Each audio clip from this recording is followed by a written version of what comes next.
Hey, I'm going to present to you a really ugly video, and hopefully we can refine it over the course of the video by me just talking. Speed in the pursuit of an endless goal is something I struggle on with. And I think it's not the best thing to say publicly because for a startup, that's like probably one of the biggest weaknesses to have. But it's something I do have. Like the way I understand it, or the way I can best explain it, is when it comes to short or goals, I'm really, really fast. Like if there was anything with a short goal, me and the Flash would contend with who's faster. It would be like a real beef. But like with a hackathon, I'm like the fastest person I know. I can easily pivot. I can easily implement something. I can easily build something. But then when you take a hackathon and say, hey, this is no longer a hackathon. This is a product. This is a startup. Or we're trying to think of like, okay, this is a long-term goal we're trying to get done with, and we're trying to improve this. And trying to build a foundation. And all those important and complex goals that aren't just a matter of a weekend or 2 weekends or 3 weekends, that's where I become a bit more slow. And it's a big insecurity of mine. Say, for example, Star Labs, a lot of great work was done leading up to CVPR, especially the days prior to CVPR. I was doing a lot of great work and very fast. And I loved it because, like, okay, this is the speed I want to be operating at, even times that, right? But then after CVPR, I think the speed of Star Labs, because Star Labs is more than me myself right now, but the speed of Star Labs has significantly slowed down. And to be fair, it's a different goal because no longer is, oh, we're getting ready for CCPR. It's okay, we're moving on to the next phase of a project, which is no longer just building the physics and Buke Gaussian substrate, but rather saying, how can we build a world model using this as a substrate? And that's a very open-ended problem. It's not just a matter of, okay, we're going to the finish line because where is the finish line? There is no finish line. And it's like, okay, how do you then decide how to run? Right? You know, like imagine like you're in pitch black darkness, right?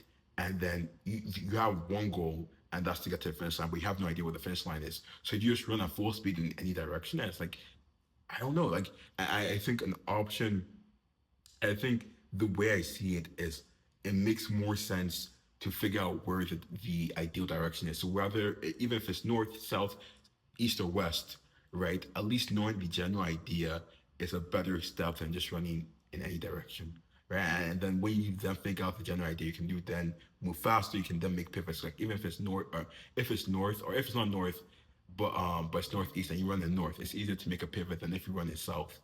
All right, just to make this tangible, the way I see, like for example, right now I found a really good paper from Google DeepMind, obviously, because they do everything. It was basically using a graph neural network to simulate fluid bodies or just physics simulation through graph neural networks. And I go, dang, this is really what we're trying to do with taking away semantics and some other stuff and further realism to a degree. This is what we're trying to do. So why not just implement this, figure out the limitations, and extend it? I was like, boom, I can just move really fast.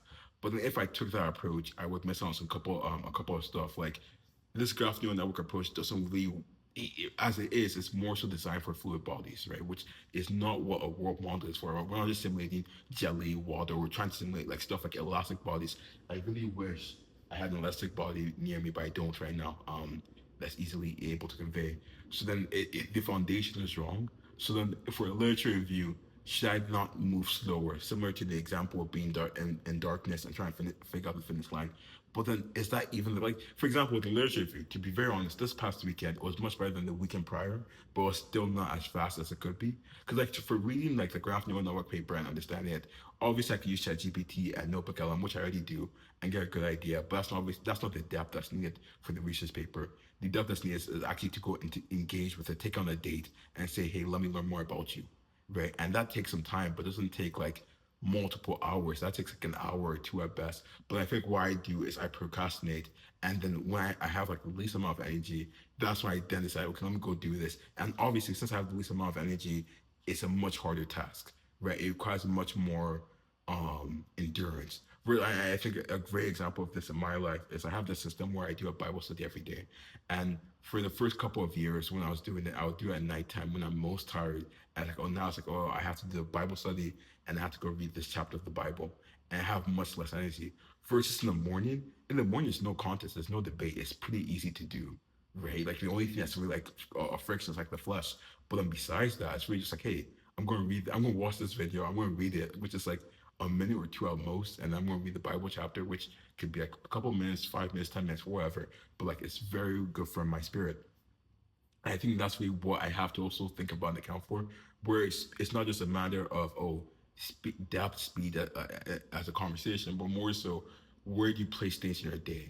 because there's certain stuff that's like you have more energy to run when you give yourself more energy to run. Like if I just fought a war, it's not the best time to go fight another fight. But if I need like if it's right before I fight a war, then maybe it's like I have the energy to fight. The analogy is falling apart, but the point still stands. So I really don't know.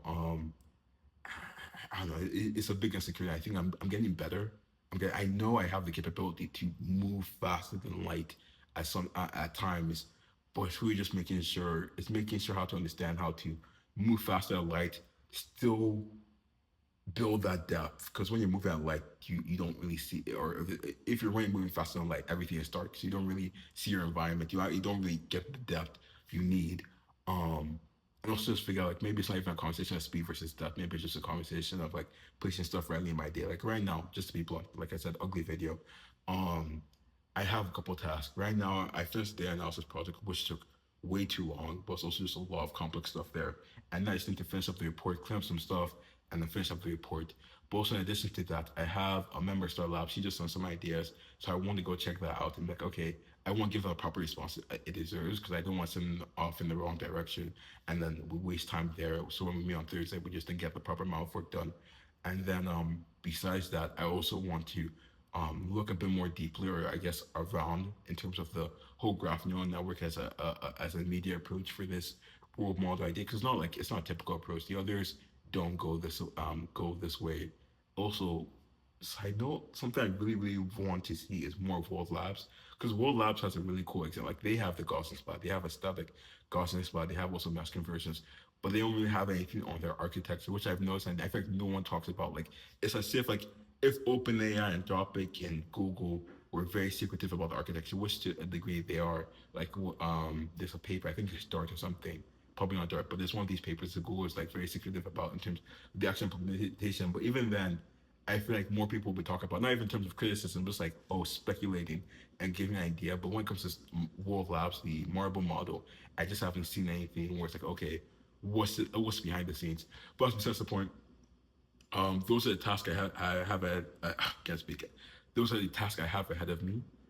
So I'm going to try my best to really move at the speed of light for these and then really try and figure out a system, especially for Star Labs, where I can navigate in the right direction, build the depth, and then move as fast as possible, right? And I know that's not an answer, right? I know that's more so of like, oh, this is the goal for myself, but I really don't have anything else to say besides that. Besides that, though, I have nothing else to say. So have a great day.